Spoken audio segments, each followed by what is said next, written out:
आज की इस क्लास में हम बिटवीन और अमंग सीखेंगे। जो बेसिक के स्टूडेंट हैं वो अक्सर इसमें गलती करते हैं। एडवांस के जो ज़रा जिनको इंग्लिश की हाउन है वो तो जानते हैं, लेकिन जो बेसिक के हैं वो फिर भी गलती करते हैं। और आज इसी चीज़ को डिफ़ाइन करूँगी। छोटा और अहम टॉपिक है। ग्रामेटिकल पोजीशन के हिसाब से इन दोनों लफ्ज़ों को हम प्रेपोजिशन यूजुअली गिनते हैं। मोस्ट कॉमन तो ये है, एडवर्ब भी हो सकते हैं, लेकिन वो इतना मैं यहाँ पर डिस्कस नहीं कर रही। मैं मोस्ट कॉमन का डिफाइंड डेफिनेशन दे रही हूँ, वो प्रेपोजिशन है। अब वो कैसे यूज़ होता है, इसका मतलब क्या है, ज़रा देखते हैं। बिटवीन का मतलब है दरमियान, लेकिन दो लोगों, वैसे इन दोनों लफ्ज़ों का मतलब ही अगर हम उर्दू में करें तो हम कह सकते हैं कि दरमियान। इन दोनों का लफ्ज़ी मतलब तो यही है, लेकिन बिटवीन तब यूज़ किया जाएगा जब हम दो लोगों की बात करें और दो से ज़्यादा के लिए हम 2+ में अमंग का यूज़ करेंगे। जैसे कि मैंने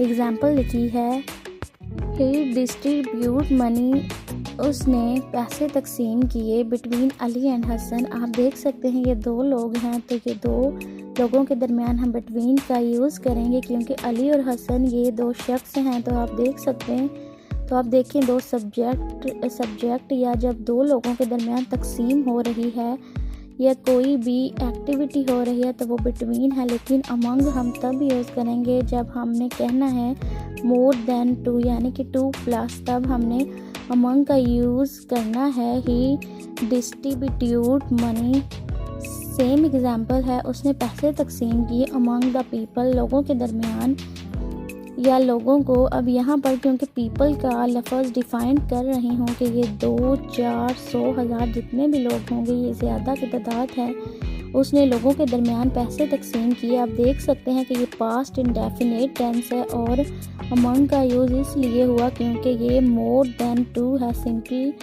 सिंपल सी इसकी एक डेफिनेशन है कि बिटवीन का यूज़ तब करेंगे जब आप दो लोगों के दरमियान बात कर रहे हैं, और कर रहे हैं दो दोस्तों के दरमियान, दो अशखास के दरमियान, चीज़ों के दरमियान। लेकिन अगर दो से ज़्यादा हैं और उनके दरमियान तकसीम करनी है तो फिर अमंग का यूज़ होगा। सो ये बहुत ही कॉमन और अहम चीज़ थी जो मैंने बताई है। तो